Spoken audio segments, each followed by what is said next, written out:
We mwanaume unanichukuliaje mimi? Unanichukuliaje mimi kama mkeo?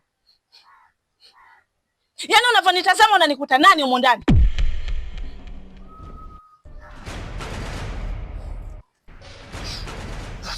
Kunipiga? Nakupiga ndio. Nakupiga kwa sababu huna adabu wala huna heshima. Hivi wewe mwanaume ni wa aina gani? Nina uthibitisho wa uchafu wako wote unaofanya. Yaani wewe unasubutu sehemu ya kazi kuingiza na mapenzi, si ndio? Maisha haya mpaka lini? Una uhakika? Nina uhakika ndio. Ninazo taarifa zako zote. Unasubutuje sehemu ya kazi kuingiza mapenzi? Nina uhakika wa kila kitu kwamba yule dada pale juu mlompangisha haukuchukua pesa, bali ukaamua kwenda kuchukua hongo ya mapenzi kama ni sehemu yako ya malipo. Si ndio? Mke wangu. Sio kweli. Sikia. Mimi niko na akili zangu tu. Najua nini nakifanya. Unajua nini nakifanya? Na sababu ni heshima yangu. Afu nishakwambia. Nategemea baadaye niwe padri. Nalinda heshima yangu. Najua thamani yangu. Najua nini nakifanya, niko na akili timamu. Haya unayosema uchafu kama huu siwezi kufanya kabisa. Unataka uwe padri? Yes. Padri yupi wewe anayefanya uchafu kama unaofanya wewe? Chafu? Hizo ni ndoto za Alinacha. Tena usiniletee. Unanielewa? Wewe ni mchafu na maisha tunaishi mpaka lini mume wangu? Sasa nikwambie kitu. Usipobadilisha tabia yako, ukiendelea na ujinga wako kudadadeki, tutafuatana mguu kwa mguu kila unapoenda kufanya kazi.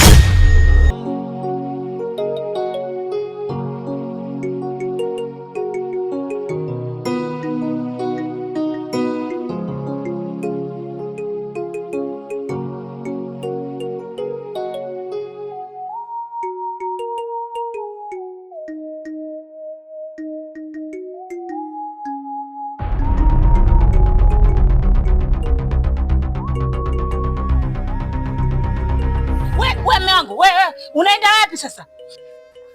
Acha niende. Haiwezekani nje, nimechoka afa hivyo maneno magumu kama hayo. Yaani hata hauna utu, uniheshimu kama mmeo. Acha niende.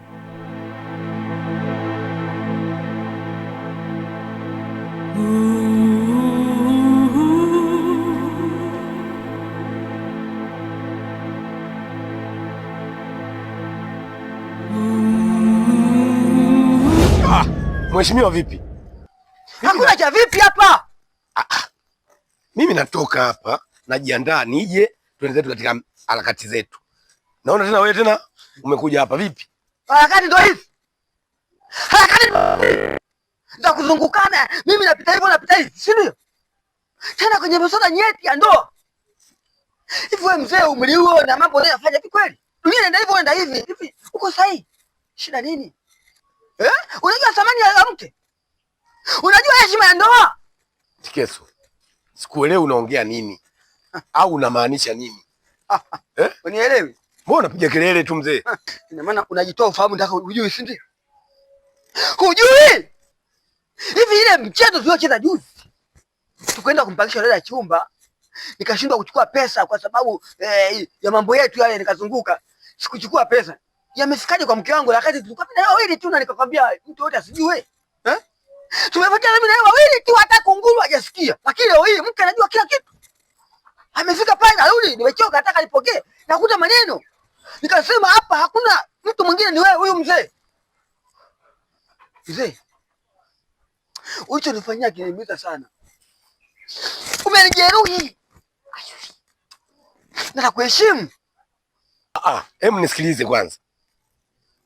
Hivi wewe unavyonichukulia mimi au unavyoniangalia mimi, wewe unanichukuliaje? Aisee, mimi sio mtoto mdogo mzee. Mimi sio punguani baba. Mimi sio amnazo. Mimi nina timamu, nipo timamu. Alafu mimi na wewe tumeanza kufanya kazi zetu lini?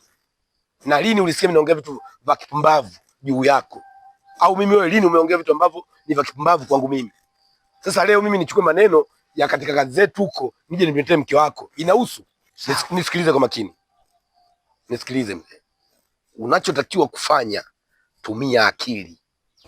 Wewe dada vipi? Mbona unakuja unapiga kelele tu kama una ugomvi na mwenye nyumba au huko ndani. Bora hata ungekuwa ugomvi. Na nina ugomvi naye na bifu na kila kitu kichafu unachokijua wewe. Sijui unanielewa? Huyo mwanaume wako nina shida naye. Na sio shida naye tu. Yaani mwanaume wako ninamtafuta. Si anajifanya yeye tapeli. Anajifanya yeye tapeli mjini hapa. Kutapeli watu. Sasa hiki kaingia chuma kingine. Sawa? Hiki chuma cha unyakusani dada, sawa? Sijui unanielewa? Wewe, mimi mtu mwingine. Yaani wewe mume wako ndio kwa kunipangishia kwa nyumba ambayo watu wamelipia mara mbili. Wewe dada kumbe sio mzima eh? Hivi kelele zote hizo, ugomvi kupangisha nyumba ambayo labda nikuulize swali. Wakati mnapangishana huko mimi nilikuwepo. Uliona hii sura? Yaani unaacha kuja vizuri, upate msaada, unakuja unanipigia makelele, si ndio? Au mimi ndio unanidai? Dada njoo vizuri. Dada njoo vizuri. Usijifanye umevurugwa, yaani utakuta wenzio wamevurugwa zaidi yako. Cha kukusaidia tu, rudi ulikotoka, nenda katafutane na huyo tapeli mwenzio, mlikotapeliana huko ndio mkadaiane hizo pesa. Sio kuja kunipigia kelele mimi. Sawa eh? Nisikilize, sawa? Hizi unazoziona kelele kwangu, kuna siku zitakugharimu kupitia mume wako. Sijui unanielewa? Utaumiza kichwa kupitia mume wako. Sawa? Huyo mume wako ni muongo, huyo mume wako ni tapeli, alafu anajifanya kuvaa suti. Yaani anavaa suti za nini? Si bora nikata vipensi. Eh? Anajifanya tapeli. Yaani mimi hapo unavyoniona hivi, wakuniweka kwenye nyumba ambayo mtu alipanga. Eh? Na kuniambia kama ni nyumba ya urithi. Ninyi mna nyumba ya urithi eh? Fuatilie mkeo kwa makini. Naamini kabisa huenda mke wako kuna jinsi anavyokufuatilia wewe, au amekupa mtego tu alafu ukaingia mwenyewe kwenye 18. Lakini mimi you never know.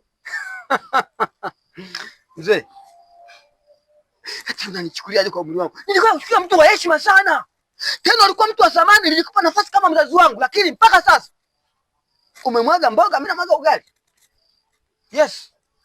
Haiwezekani mimi ndo yako tuiheshimu eh? Kwa sababu ya yule bibi kikongo mimi namheshimu, namuita mama, namuita bibi. Eh? Halafu leo hiyo unanizunguka kwa mke wangu yote unamtaka, si ndio? Ili unichanganye univuruge. Wewe upite pale. Sasa kwa sababu umemwaga maji na mimi namwaga sabuni. Wote tukose. Nakwambia hivi lazima mimi nikuzunguke. Kesho tuheshimiane. Mimi nakuheshimu lakini kwa hapa siwezi kuheshimu tena. Inavyoonekana mke wako wewe amekushika masikio. Ndio kitu ambacho nakiona hapa. Mkeo atakuwa amekushika masikio. Yaani unaendeshwa. Amenishika masikio. Na ndio maana unakuwa pumbavu. Huwezi kuja kutoka kwako unapayuka kwangu mimi. Mimi niliamini wewe utakuja kwa heshima. Kwa jinsi wewe tunavyoheshimiana mimi na wewe, ungekuja kwa heshima. Tena kuja kwa nidhamu. Lakini unakuja una panic. Sasa nisikilize. Hapa ni kwangu. Kama umekuja lengo tuwekane sawa, basi tulia. Na kama umekuja kwa ajili ya kupayuka, kapayuke kwa mkeo, sio hapa. Tuheshimiane mzee. Naweza nikakufukuza hapa ujue. Okay, sawa. Sawa? Nielekeze ukweli. Nini kinaendelea? Ukweli gani? Kuhusu mke wangu na wewe nini kinaendelea? Nisikilize. Hapo patamu hapo. Nisikilize. Unachotakiwa kufanya, ndio umpeleleze mke wako vizuri.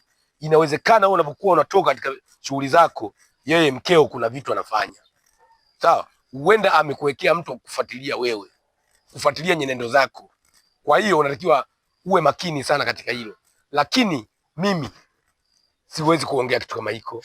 Mimi sijafanya kitu kama hiko mzee. Mzee, usitaki kufurahisha watu walio pembeni.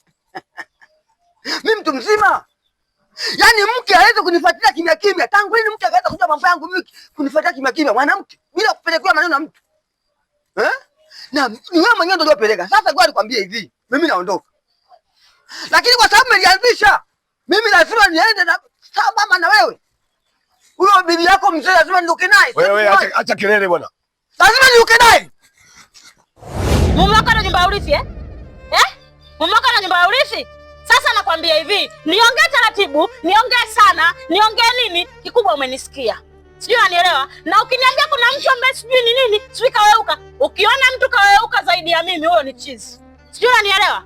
Sasa nakwambia hivi, uwe umenielewa, hujanielewa, iko kibwegeregizizo chako sijui utakiambia. Ndio maana nimesema akili una.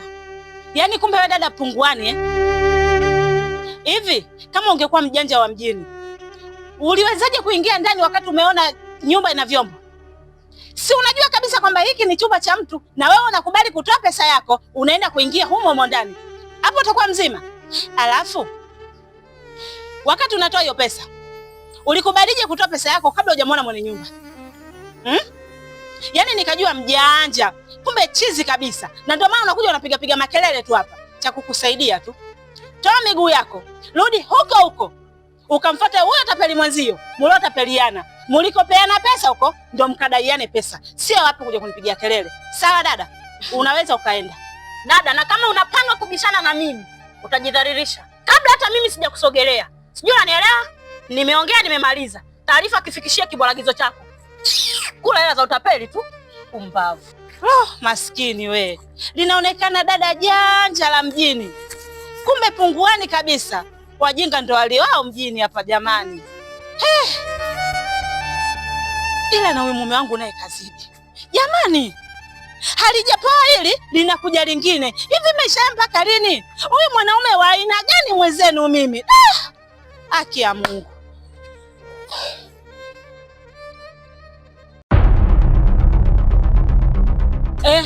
Afadhali hata umerudi. We mdada! Hey. Tena kuna nini? Mbona dada gani tena huyo?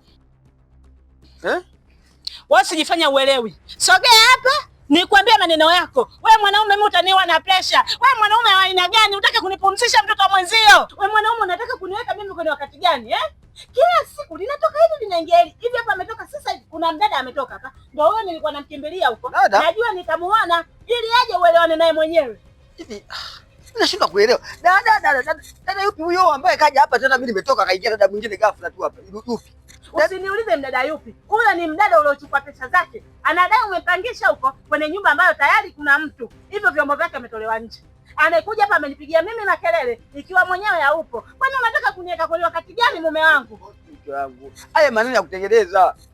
Watu wanaona wivu, wanaona hapa tunaishi vizuri. Nimekutungia shairi zuri. Wakilisikia leo wanaona wivu, wataka atuvurugie. Huyo ndiye aliyekuja huyo. Ana lake bifu. Lakini mimi sijai kupangia na yoyote, sijachukua la mtu yoyote. Mimi mtu na heshima zangu, na nina heshima yangu. Na naijali sana. Na nataka hata tu wakizaliwa walisi heshima hii.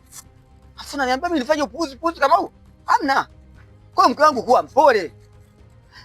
Hivyo unajizima data Ina maana yule dada ni chizi?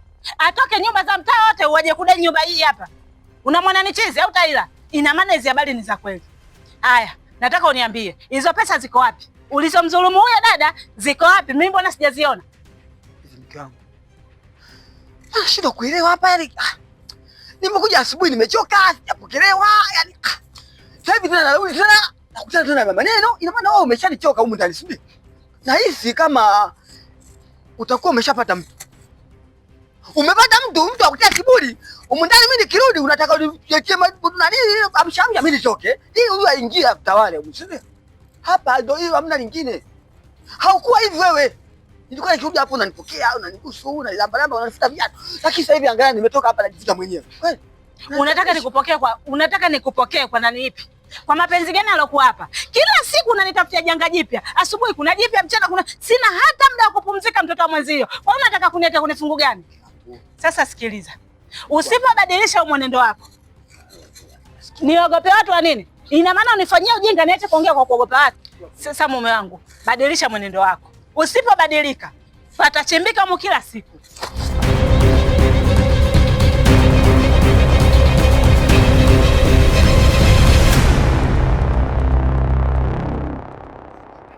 Jamani, nashukuru sana kukutana na nyie. Napangisha nyumba yangu ile. Ile nyumba ya kule juu? Hapana, ile ya kule chini bondeni. Si ile nyumba kule bondeni? Kwani ile nyumba imeshakamilika? Ile nyumba imeshakamilika. Ilikuwa ni tatizo dogo tu, mafeni na vitu vingine ambavyo havijaishesha. Lakini sasa hivi nyumba imeshakamilika. Hapo nimetoka kuonana na mafundi, wameshamaliza kila kitu. Kwa hiyo sasa hivi nyumba imeisha kabisa, imemalizika. Kwanza nikupe hongera. Asante sana. Haya, umepambana. Sasa labda unatakaje yani? Kodi naongelea. Kodi pale shilingi 300,000. Pale kodi shilingi 300,000. Apartment zote zile ni shilingi 300,000. Kwa sababu zile zinajitegemea pale. Kuna sebule, kuna vyumba viwili na kuna master pia na jiko. Kwa hiyo bei ni ya kawaida sana. Hata kuna siku tulipita tunapeleka mteja pale wakumbuka. Ile nyumba kali. Yaani kwa bei unayosema wewe. Yaani kama sadaka tukatoa sadaka. Ile nyumba ni ya samani na vitu vya samani, yaani ukiangalia afra ile bei yani hata mimi ningeenda kupanga. Labda nikuulize kitu kimoja. Masharti yako yakoje? Masharti yangu ni masharti kama matatu. Sharti la kwanza, sihitaji kijana au baba aje apange pale akiwa hana mke. Sawa. Hata akiwa mwanamke anatakiwa awe na mume ndio apange pale kwangu. Sharti la pili, usafi. Mimi sitaki uchafu kabisa. Si umeiona ile nyumba jinsi nilivyoigaramikia? Kwa hiyo sitaki uchafu kabisa. Alafu sharti la tatu, maji, kulipa bili maji kwa wakati. Lakini kwenye mkataba vitu vyote vimejielezea. Kwa kama mtu ana akili zake timamu akichukua ule mkataba akiusoma, vitu ninavyovitaka mimi vyote pale nimevieleza. Kwa mambo yataenda sawa. Mimi nafikiri utaratibu wako uko mzuri. Tena umenyooka. Kwa hiyo hata sisi kama tungekuwa tunapata matajiri kama wewe yani. Mimi naamini hata katika kazi yetu ingekuwa rahisi sana. Kuna muda zile tunapata changamoto. Nakutana na mabosi wengine ni vichefuchefu. Lakini kwako wewe hii kazi imeisha. Tunakushukuru. Ila sasa unataka kwa miezi mingapi? Pale nataka kodi ya miezi 6. Pale nataka kodi ya miezi 6 kwa sababu gani? Ile nyumba haina kipengele chochote. Umeona? Kwa mimi sitaki mtu mpangaji aje pale anilipe kodi ya miezi 3, baada ya miezi 3 kaondoka kaama, hapana. Mimi hiyo sitaki. Nataka mtu akilipa kodi ya miezi 6, hata kama atakuwa amemaliza mkataba wake anataka kuhama, basi itakuwa kuna jambo fulani limefanyika. Kwa madalali wangu naombeni jamani, mjitahidi mnisaidie. Mimi nafikiri utaratibu wako uko mzuri.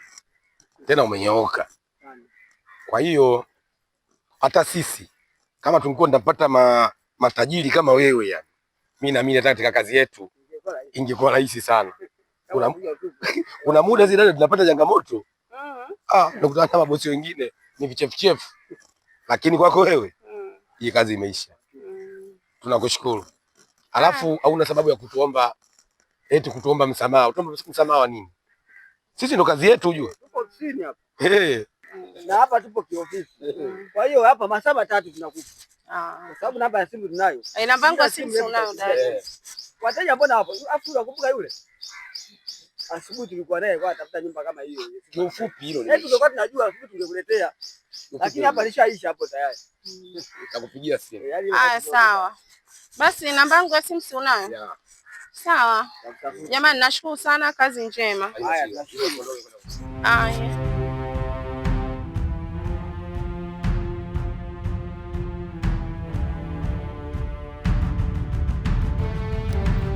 Afadhali nimekuona. Na shida mwenzio hapo nilipo. Hivi maeneo yao hujasikia kuna mtu ambaye ana mambo ya dalale vyumba? Kuhusu dalali mimi ndo dalali.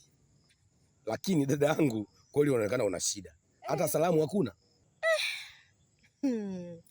Samahani mwenzio nimevurugwa, yani nimevurugwa tena. Na shida ya chumba na na shida kweli sio masiara.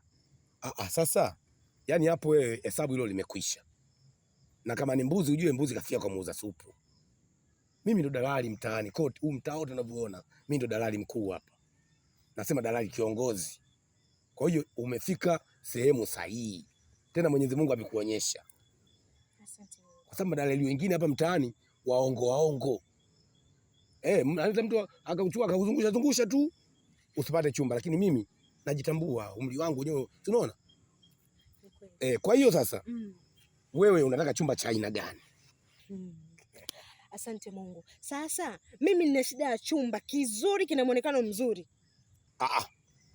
Chumba kizuri kipo, ila chumba kizuri ambacho ndani kina swimming pool, dressing table, sehemu si dining room, sehemu ya dining room, sehemu ya kulia ile. Iko 200,000 kwa mwezi. Kama wewe baba, usahau 200,000 naitolea wapi? Mimi nina shida ya chumba cha shilingi 50,000 tu kinanitosha. Sasa wewe uko na chumba cha shilingi 50,000? Cha 50,000 choo hapa na Mbagala. Pita pole pole matope kama hii. Subiri. Mimi nimechoka kutembea. Yaani mitaa yote tunazunguka sisi tu. Maana nimekwambia nataka chumba ambacho kipo karibu na barabara. Naona unaniletea huku sehemu wanapouza viwanja. Mimi sitaki kiwanja. Nitafutie chumba kizuri unakaza kunitembeza. Sasa hapo mimi na nani dalali? Mbona tunaanza kutembea wote sasa? Mimi nishachoka. Kama chumba hakuna niambie. Mimi niondoke zangu maana mambo mengi ya kufanya. Dada, acha masiara. Maisha hayana masiara, hayana mchezo. Ukitaka kitu kizuri lazima ukikitolee jasho.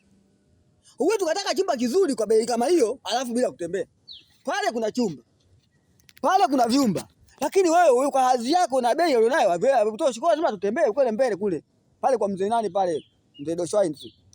Wewe uliniambia kabisa una vyumba vizuri. Tena kwa 70 naweza ngapata chumba kizuri tu. Na sijakwambia sitaki mapolini. Wewe unaniletea mapolini. Huko mapolini mimi kafe nini? Hii ni njia tunapita mama, hapo mbele kuna mji. Tena umechangamka hadi uzunguni kabisa. Chumba bei safi kabisa 70,000. Hawataka pesa majumba yanayovuja. Yaani maana choo ni mbali. Choo cha nje. Sasa wewe ndo chaguo lako. Hadi 70,000 vipo. Hadi cha 70 kipo. Sasa chaguo lako wewe. Kama tukipata cha 70, si inawezekana tukapata? 70,000. Ndio. Hilo limeisha. Lakini sasa Ndio. Tusije baadaye tukasumbuana. Ujue zamani dada yangu ilikuwa kuuliza ni bure. Ila kupelekwa ndo na pesa. Ila sasa hivi tunabadilisha system. Kuuliza 1,000, kupelekwa 2,000. Kwa hiyo kama uko tayari, mimi niingia kazini sasa hivi. Hamna shida. Kwa vile nina shida, mimi niko tayari kutoa hilo buku na hilo buku mbili, mimi niko tayari nipeleke kokote. Mimi ile mali nipate nini? Chumba dalali, na kuaminia dalali. Naomba usiniangushe. Hilo limeisha. Mimi ndo kazi yangu hapa mjini. Hela ipo? Ipo. Tusije tukasumbuana ujue. Hapana. Kwa hiyo uko tayari manake? Pesa ipo. Ipo. Basi sawa. Ujue usije tukaribiana siku yani. Mimi hapa ninavyoona nilikuwa natoka hapa. Kuna mtu kunaenda kumpangishia nyumba nzima. Sasa kwa kuwa nataka chumba kimoja, hilo ni faster tu. Naenda mimi nakukabidhisha na urudi katika dili langu. Basi hamna shida, sisi twende. Uko tayari? Niko tayari. Basi twenzetu. Twende. Toto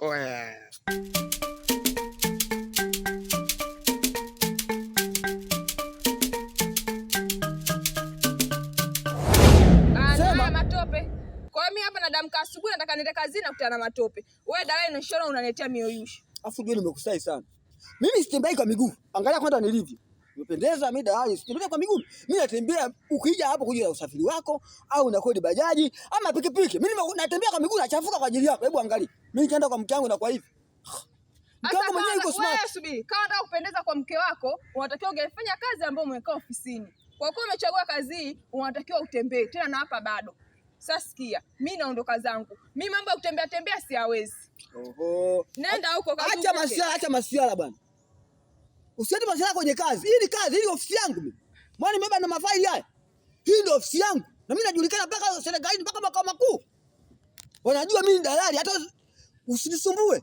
Umenitoa kule, umeniacha kazi zangu, nimeacha mambo yangu, ulikutembeza. Alafu twende ukalipe chumba nichukue pesa niondoke, nikapeleke familia wakale. Bana, hizo shida zako mwenyewe. Nenda mwenyewe peke yako. Katafute kwa chumba, ukishakipata utanipigia simu. Nitakuharibu, nitakumwagia matope sasa hivi na vinguo vyako hivi. Nikumwagia tope.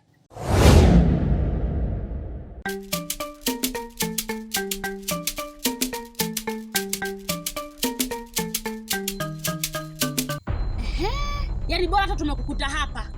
Yaani bora nimekukuta hapa. Maana nimekutafuta nimekuja nyumbani kwako nimekukosa. Wewe mwanaharamu wewe. Wewe ulojala ana mjini hapa. Kutapeli tu watu hela. Kutapeli hivi wewe baba unanichukuliaje kwanza wewe? Nakudhalilisha nini? Nakudhalilisha nini? Sasa leo subiri. Kaka shika. Wewe, mimi na wewe. Sister. Vipi? Kaka subiri. Huyu ndiye yule mtu ambaye tulikuwa tunamtafuta, kanipangisha kwenye nyumba ya mtu ambaye tayari kuna mtu alikuwa ndani afu kachukua kodi yangu. Mimi vyombo vyangu viko nje pale. Oya. Mwanangu usitete noma. Yaani mguu hapa. Tulikuwa tunakutafuta wewe. Au vipi? Ngoja kwanza. Mimi ni mtu mstaarabu. Tena jina kubwa kabisa, dalali maarufu hapa Kinyerezi. Mimi naheshima, naheshimika. Sina tabia mbaya mimi. Na tunafanya kazi professional. Naona na madokumenti kila kitu mbali yote ninavyo. Sema kama changamoto kama hili, mambo ya kuzungumza tu angenipigia simu. Tumeshamaliza. Tunatoka nje. Sasa nataka nikuulize, ile ni nyumba yako ya urithi? Ya kwangu, yes. Ni yako ya urithi? Ya kwako ya urithi? Kama ndivyo kwa humu. Unajilimbua sasa, Ngoja kwanza. Dokumenti zako zinanihusu nini? Yaani kwambia mimi sio tapeli, mimi nafanya kitu professional. Sasa nisikilize, leo moja au mawili, nipe kodi yangu au nipangishie kwa chumba kingine au kwa nyumba nyingine hapo iwe nzuri. Siwezi kuishi kwenye mabanda. Ngoja blaza kidogo tunaelewana. Ngoja alikuonyesha blaza. Yaani uhakika kwamba ile kitu tuliofanya haikuwa barabara au danda ujanja wa mjini. Ilikuwa kitu serious. Nimempangisha chumba cha kwangu mwenyewe cha urithi na document ninazo niliachiwa mimi na babangu wakati anakufa. Kaka, ngoja nipige simu. Nisikilize. Wewe si dalali Alafu swala ulilomfanyia sister yangu mimi sijapenda. Mimi mwenyewe dalali huko nilikotoka huko. Sawa Kwa hiyo unachokifanya mimi sijapenda hata kidogo. Kwa hiyo hapa muhimu wewe rudisha pesa au tuonyeshe chumba. Sister ame atulie. Ndugu zangu wewe kwa kumaliza mzizi wa fitina. Simu hii hapa mimi napiga. Tunamaliza sasa hivi. Yaani huyu angenipigia simu jana juzi. Sasa hiyo simu tayari angeshapata ratiba anaishi vizuri tu. Sawa. Aliyekusema hivyo nani na mamlaka akataja mimi hapa? Oya. Mimi nani? Nani yupo ndani? Wewe huna taarifa kwamba hapa ndani mimi ndio tabani mwizi huyo. Ngoja kwanza nipige simu. Ngoja nipige simu. Hiyo simu ya pesa au chumba? Chumba, si cha kwangu kile mwenyewe. Fanya hivyo, fanya hivyo. Nataka nimpigie nimuonyeshe kwamba ni cha kwangu mwenyewe na atakuwa leo kaingie ndani. Leo hii masaa haya. Subiri. Huyu nani huyu? Unachezea akili yangu mimi. Ngoja, sasa hivi hapa tutayamaliza, mambo yanakaa sawa, hakuna mgogoro. Sisi hapa unaona sikia. Yes, niambie mkuu. Habari. Safi kabisa, kwema huko? Sikiliza mwanangu. Bwana hapa kuna msala hapa kati hapa. Achana na hayo masuala ya nyumba. Si yule binti yambangisha chumba pale, tumekuta hapa baba anaangalisha, ananivua shati, yani anatukana matusi ya nguoni.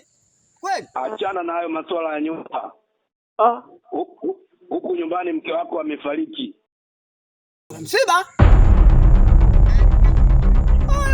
Wewe mzee bwana acha taratibu bwana, mbona tunatanena kama hivyo? Umesema? Baba mimi sina utaji na wewe, mke wako amefariki. Amefariki? Shuka. Oh. Unasikia?